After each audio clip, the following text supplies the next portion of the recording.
Okay, this is just the tool setting. Yeah, we're going to set tool 1 on the X and Z. Okay.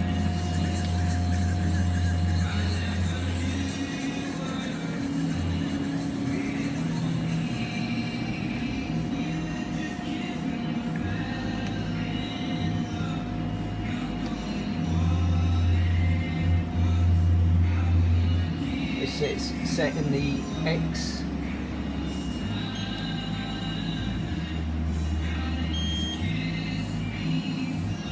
What Mori does on these that's nice is that tool setter is not sitting in the chamber, you know, where you're cutting. It just is a quick on and off type device, and it goes and it parks itself there on the back side of the machine where you have good access to it, but it doesn't get all monkeyed up like many of them do. So we just wanted to show you that this one is in good operating.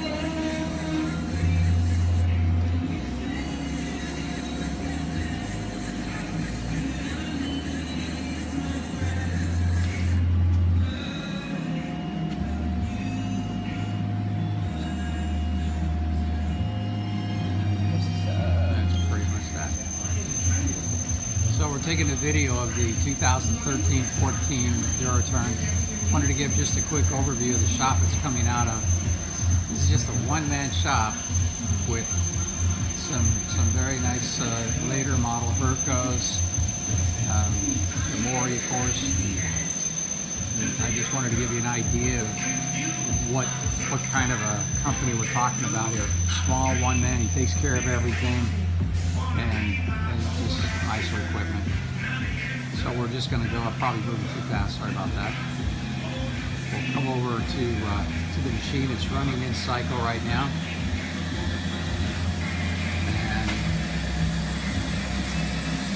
just an overview of the control. Obviously, you have to have the door closed. We're running 718 Inconel, about 1,000 RPM on the high side.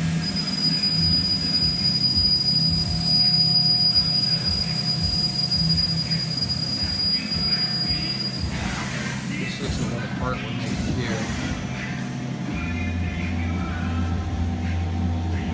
Pulling a couple pence on that guy after it even springs.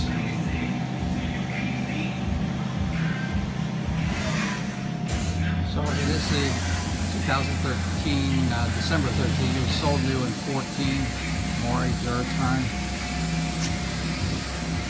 It does have the little presetter, and we can do a video of that working as well.